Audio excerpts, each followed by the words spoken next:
golden age of piracy, roughly spanning the 17th and early 18th centuries, saw maritime piracy reach fever pitch in the Caribbean, Indian Ocean, Europe, and West Africa. Over 5,000 pirates roamed the seas, striking fear in the hearts of anyone relying on naval travel.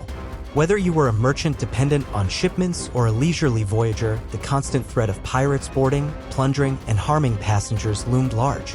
However, it's important to remember that piracy wasn't a new phenomenon. People have always sought to steal transportable goods at sea.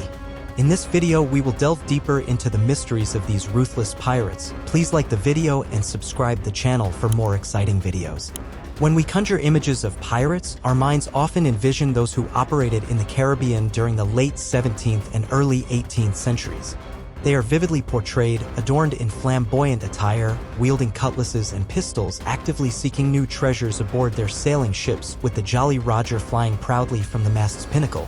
While modern media has reinforced the stereotype, in this video we will delve into the historical reality, revealing that the truth is somewhat obscured by myth and fantasy. This is the authentic history of the Caribbean pirates. The discovery of the Americas by Europeans in the late 15th century paved the way for exploration and eventual settlements on the continent in the subsequent decades, primarily led by the Spanish. The establishment of new colonies resulted in the initiation of trade and commerce between the Old World and the New. People and manufactured goods embarked on journeys to the Americas, while valuable raw materials like tobacco, sugar, gold, and silver made the return voyage to Europe by the mid-16th century. Political landscape and struggle of pirates. The political landscape in Europe during this period was marked by fragmentation and discord. Spain stood as the predominant superpower, boasting an expanding overseas empire and accumulating material wealth, which fueled envy and animosity among its European counterparts, particularly France. The onset of the Protestant Reformation further divided Europe along religious and sectarian lines. Some nations, like the Netherlands and England, opted to break away from the Catholic faith, challenging the influence of the Pope and, ultimately, Spain, who aligned with the papal military forces. The seafaring nations of France, England, and the Dutch, sharing a common desire for empires and wealth, found themselves entangled in ambitions that inevitably led to conflicts with Spain.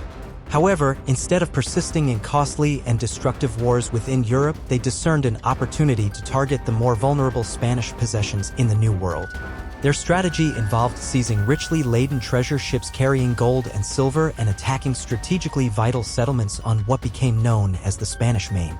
Notable locations included Cartagena, Portobello, and Panama City, along with Caribbean settlements like Havana and Santo Domingo. The Caribbean became a breeding ground for piracy due to several factors.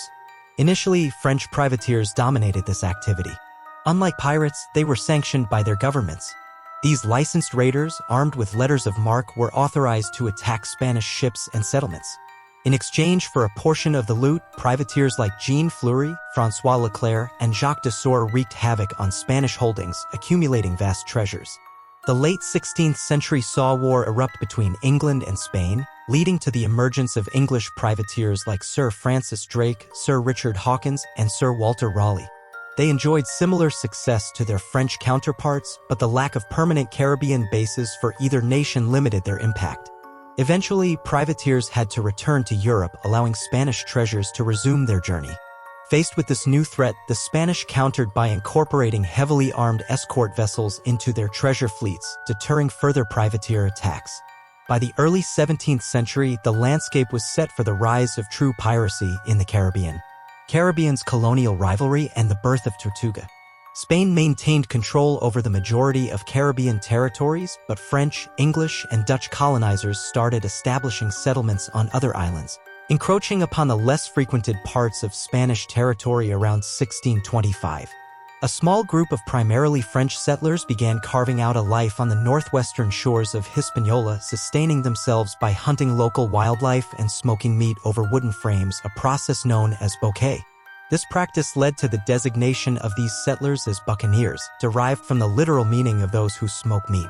Although they were initially more hunters than outright pirates, the Spanish governors responded by ordering raids on these emerging settlements to eliminate potential competition and safeguard their interests from other European powers. Consequently, the buccaneers abandoned Hispaniola, seeking refuge on the nearby island of Tortuga.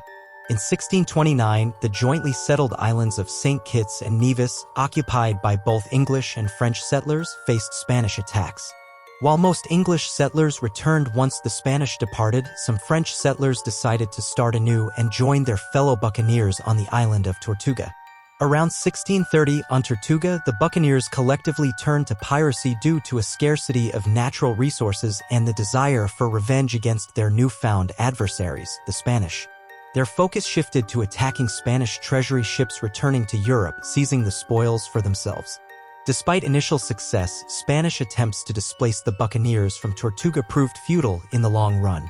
The buccaneers, growing in numbers with the recruitment of more French, English, and Dutch settlers, consistently returned and became a formidable force. Arrival of French engineer. In 1640, the French engineer Jean de Vasseur arrived on Tortuga, constructing Fort de Rocher overlooking the harbor to defend against future attacks. This fortress, equipped with a substantial battery of cannons, provided a secure haven for pirates of all nationalities. In exchange for a small share of their captured loot, Tortuga evolved into the Caribbean's inaugural pirate port. During this period, the buccaneers adopted the moniker Brethren of the Coast and loosely organized into a coalition against the Spanish. Before each raid, they elected a captain to lead the expedition and established codes of conduct known as articles. These articles established rules and regulations governing the conduct of the pirates throughout their voyages. By the standards of their time, these regulations displayed a relatively democratic and egalitarian nature, allowing for the removal of the captain if deemed unfit or unpopular. They also outlined the distribution of treasure and plunder, with each pirate receiving a share based on their rank and profession. The captain received the largest share, followed by crucial positions like the surgeon and the carpenter, with the remaining crew receiving their respective portions. Furthermore, the codes of conduct detailed the consequences for active insubordination. Punishments ranged from the withdrawal of payment to whipping, depending on the severity of the offense. In the most severe cases, such as desertion or betrayal, the guilty party faced execution or being marooned on a deserted island with minimal provisions left to their own fate. As the buccaneers continued to pose a growing threat, the Spanish struggled to contain them. Pirate Saga, 17th century Caribbean. In 1654, the Spanish invaded Tortuga, initiating a 9-day siege, and the buccaneers eventually surrendered. They were compelled to leave the island, and after a brief Spanish garrison occupation, the fortifications were dismantled to prevent the buccaneers from using it as a base in the future.